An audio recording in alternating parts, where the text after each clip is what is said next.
Welcome back, ladies and gentlemen, and thank you very much for your greatest support. For getting into the discussion, I have two things to talk about. Number one, whenever people say that William Ruto is a one-term president, when Kenyans speak about this issue of the one-term president, a lot of people get irritated. A lot of leaders get irritated. Those who are supporting William Ruto are irritated that we are against William Samuel Ruto. Mara, we've not given Ruto time to work. Ruto has been given time to work. Literally, right now is 3 years.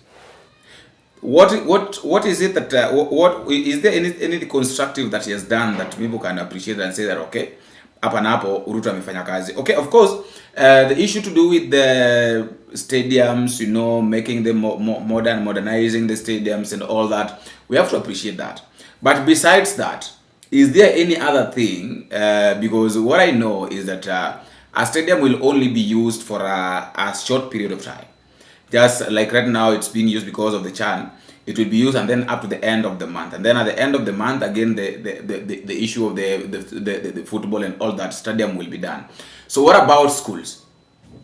What about education? We go back there. What about education? Is there anything that is being done on education? If there is something, then okay, we'll appreciate. But if there is nothing that is being done on the education sector, things are just the same. The university, the new funding model and all that, if things are just the same, then we will assume that there is nothing constructive that is happening. Because if you try to look at back then, when the way people are learning, and right now, things are different. Things are different and they don't want to be told the truth. But if at all maybe they accepted, they can accept the truth, then I think things will be easy.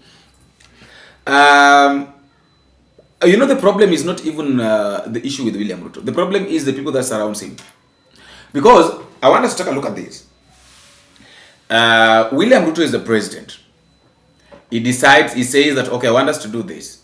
But then, after saying that I want us to do this, it ends up that there is nothing that is happening. It ends up that they're not doing anything. They end up that the people that surround him are not doing anything. Let's take for instance, Musalia Mudavadi is the Prime Cabinet Secretary of the Republic of Kenya. Is there anything that now Musalia Mudavadi can say that okay, mimi kama Prime Cabinet Secretary nimesaidia William Ruto kufanya 1, 2, 3 tangia ingie ofisini ama tangia nichaguliwe? Is there anything that Prime Cabinet Secretary Musalia Mudavadi has helped William Ruto to do as one of his close allies?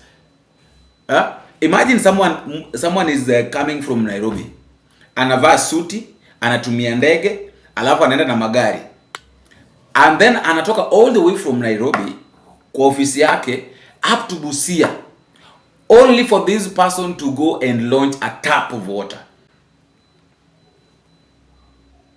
I repeat, jamaa anatoka Nairobi, all the way from Nairobi, driving, maybe flying in a chopper, something like that, and end up paka Busia, and then the guy ends up launching a tap of water, surely, and then the people that are there wanapiga makofi, wanasherekea, simply because wanajua vizuri kwamba baada ya ku launch tap wanaenda kupea shilingi 50.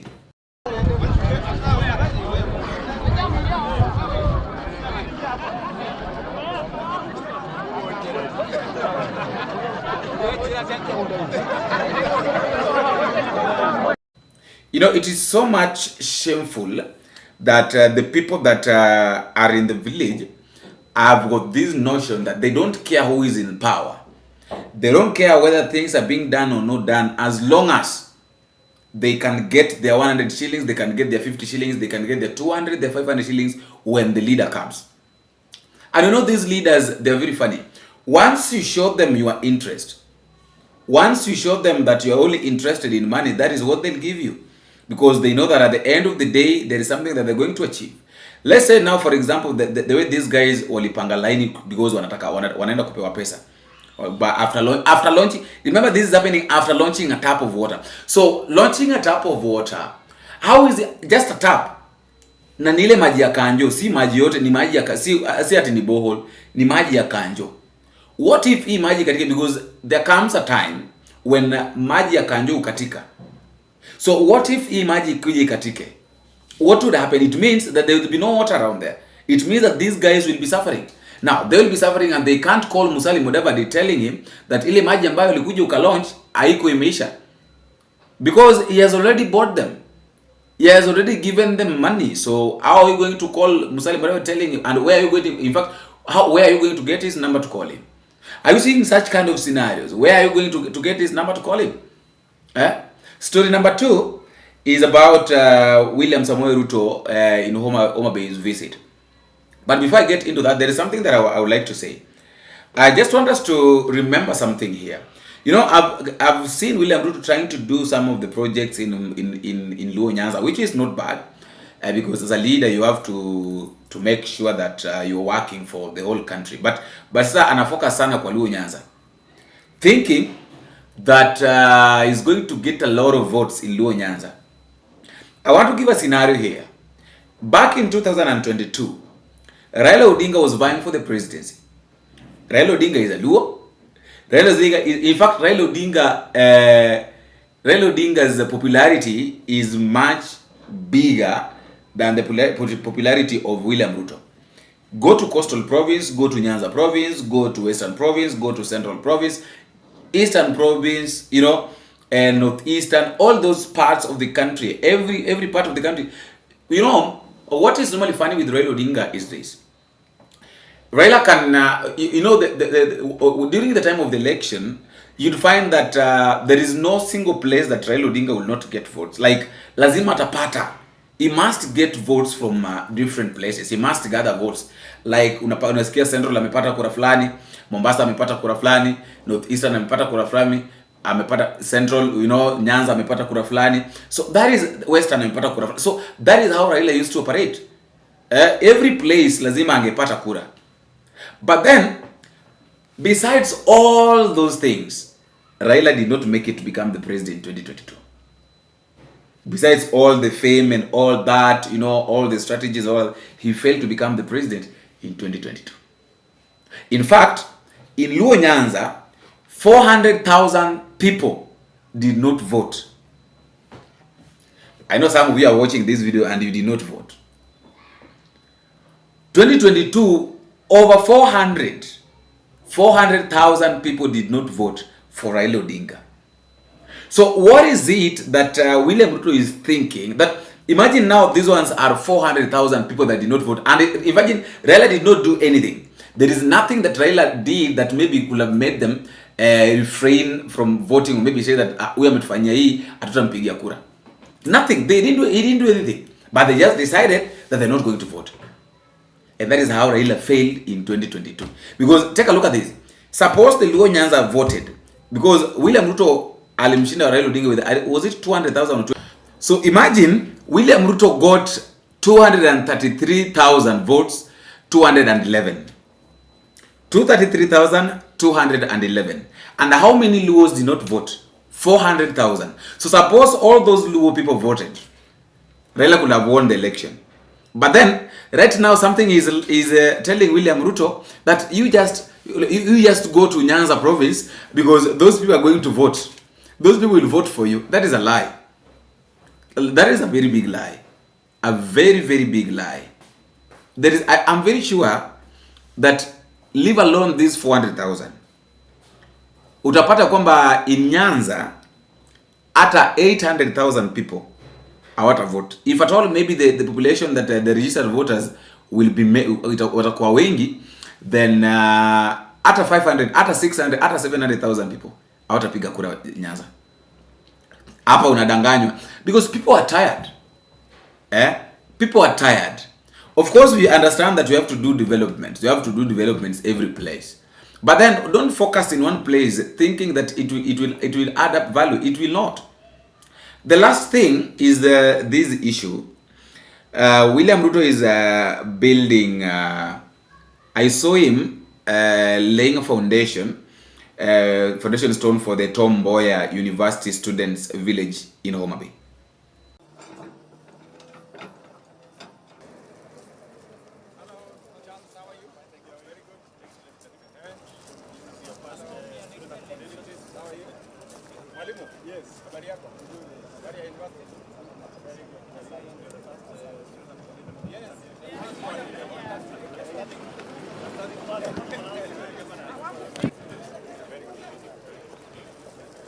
Karibu sana Your Excellency. Na sasa Mheshimiwa Rais atapata maelezo kuhusu ujenzi wa Students Village. We'll be constructing 2 blocks, one going ground plus 9, the other going ground plus 14. Ground plus 9 will have 240 units. Ground plus 14 will have 348 units, a total of 548 student units, and it will have a 2,064 bed capacity. And as you can see here, we'll have, this is the interior of how the rooms will look like, and here, this is the visual of how the buildings will look like once we execute it. Karibu sana Your Excellency, ambaye ni mjenzi hodari, tayari sasa kuwekelea jiwe la msingi, akiendeleza maendeleo katika nchi nzima.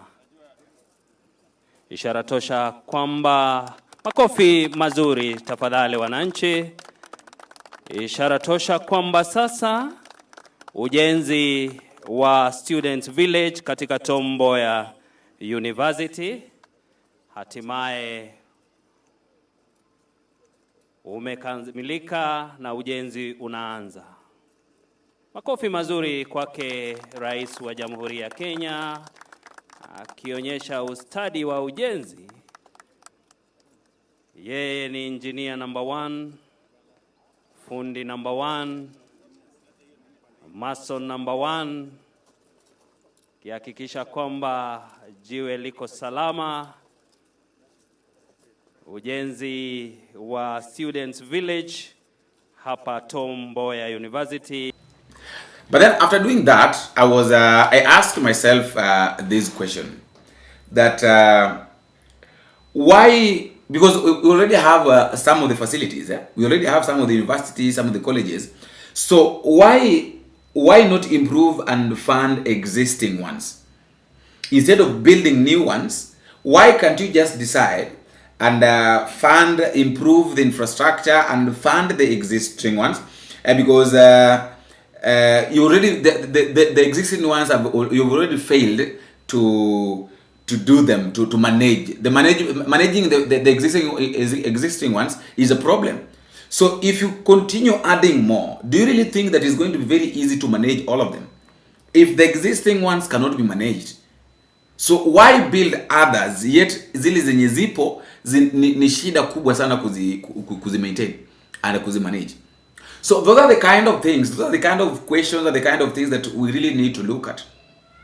So whenever people say that Ruto is a one-term president, it is not like people hate Ruto.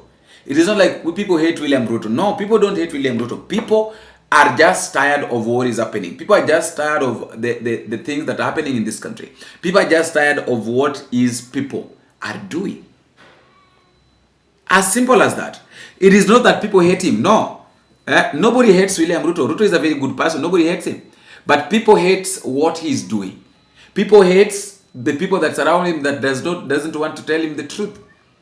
Because you know, he will just go with the wave. Unasikia kwamba leo tuende Homa Bay, kesho tuende Migori, the other day tuende Mombasa. You see, tuende like mnaenda. What are you going to do? What are you going to do? After all, guys, that is just my thought, and that is all I have for now. Let me know what you think in the comment section, but don't forget to drop me a comment. Tell me what you think and where you're watching this video from.